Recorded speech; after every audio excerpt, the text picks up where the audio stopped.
Olá! Nesse IELTS Assignment em particular, você tem que, como sempre, a priori, fazer o skimming. E o processo de skimming nada mais é do que ler o primeiro parágrafo por completo. Você, então, tem a necessidade de ler o parágrafo introdutório por completo. Num texto como este, você tem este subtítulo que você também lê por completo, sem maiores problemas. Mas o primeiro corpo de parágrafo você lê por completo. Depois, você lê o primeiro e o último período de cada parágrafo subsequente, onde que então, assim, você tem uma ideia mais precisa sobre o parágrafo sem necessariamente ter que lê-lo por completo. Neste segundo parágrafo aqui em particular, o primeiro período vai do a recent até o ponto final definido aqui logo após de paleontology. Então, este é o primeiro período. Só que também sugerimos para questões de matching, combinação, quando você tem questões como essa, também garantimos que lemos o último período. Então, neste segundo parágrafo em particular, você vai acabar lendo por completo, porque ele é só dividido em dois períodos. O primeiro e o segundo, que já é o último. Portanto, este segundo parágrafo em particular você também lerá por completo. Mas nos outros, você, por exemplo, vê aqui que o primeiro período vai dessa letra, desculpe, desta palavra até o no-go area, e depois você tem o segundo período, desculpe, o último período que vai do but até o results. Então aqui você lê somente isto aqui, não é? E isto aqui também deste parágrafo, o primeiro e o último período. Assim você pega a essência do parágrafo sem necessariamente lê-lo por completo, o que é mais que o suficiente para uma primeira leitura. Portanto, você faz o mesmo com o terceiro parágrafo, com o próximo, com o próximo, com o próximo, até chegar no último. O último parágrafo aqui é este, e o parágrafo conclusivo também você lê por completo. Então, os parágrafos que no skimming, que é uma leitura inicial que você faz do texto, você lê por completo são o introdutório e o conclusivo. Agora, todos os outros parágrafos você busca ler somente o primeiro e o último período para compreender a lógica deles sem necessariamente ler por completo. Isso é somente possível devido à lógica de tópico frasal no qual os textos IELTS são estruturados. O primeiro período é a essência do parágrafo e o restante do parágrafo é somente um aprofundamento da informação repassada pelo primeiro período. E o último período é uma informação conclusiva que também faz o processo de ideia no parágrafo fechar, sendo também, portanto, importante e havendo a necessidade de você ler. Tudo bem? Assim, você vai para as questões.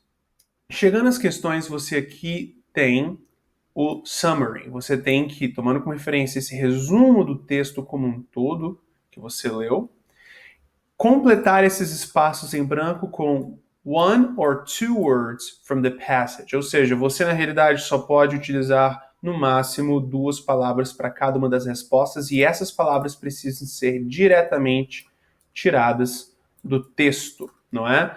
Então, muita atenção com relação a este limite de palavras, porque caso você o desrespeite, mesmo se as informações estiverem certas, suas respostas serão consideradas totalmente erradas pelo IELTS. Não existe meia resposta certa, tudo bem?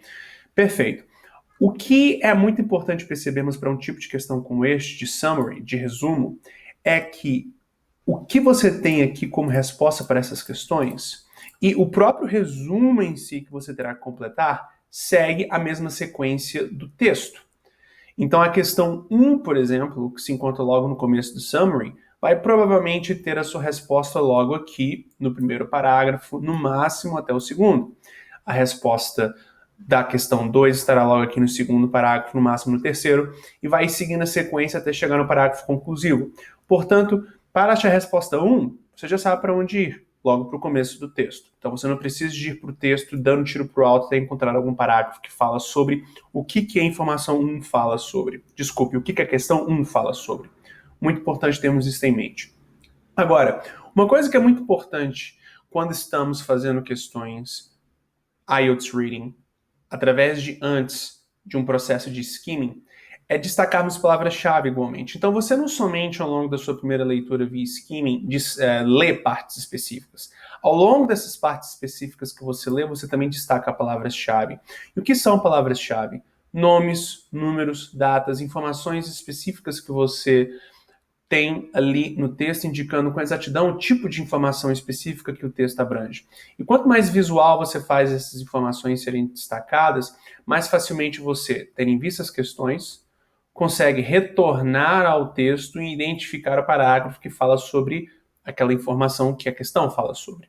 Então, aqui para deixar isso visual, você destaca tudo que é diferente do corpo, da massa de texto. Aqui, então, um número definitivamente é um exemplo de informação específica, de keyword que você destaca. Você, então, tem aqui o 17th century, sendo um exemplo. Não temos aqui, a priori, nenhum nome, mas também nenhum número. Agora, este nome aqui é de nome próprio de uma associação, American Association, você também destaca. Dr. Richard Fehrenberg, você também destaca, ou seja, nomes próprios, você sempre destaca. Agora, o processo de realizar o próximo tipo de questão que você tem aqui no exame, ele é bem simples, porque esse tipo de questão aqui em particular envolve você relacionar essas sentenças, essas informações específicas com o que é dito por esses diferentes especialistas que o texto abrange. Então, no processo no qual você destacou esses nomes próprios, você consegue facilmente identificar os nomes. Já tendo os nomes visualmente representados aqui, destacados, a única questão que você precisa de fazer é verificar a informação que vem antes e a informação que vem depois de cada um dos nomes que você destacou, seguindo simplesmente a sequência dos nomes destacados no texto, para que assim você consiga relacionar os diferentes tipos de dado, as diferentes informações das questões com os nomes. Então, esse processo de ter destacado os nomes antes, visualmente, vai facilitar muito no retorno ao texto e na identificação das informações, para assim você conseguir relacionar essas informações com quem as diz. E quem as diz são esses especialistas aqui, name of scientists, tudo bem? Então, desejo um ótimo assignment.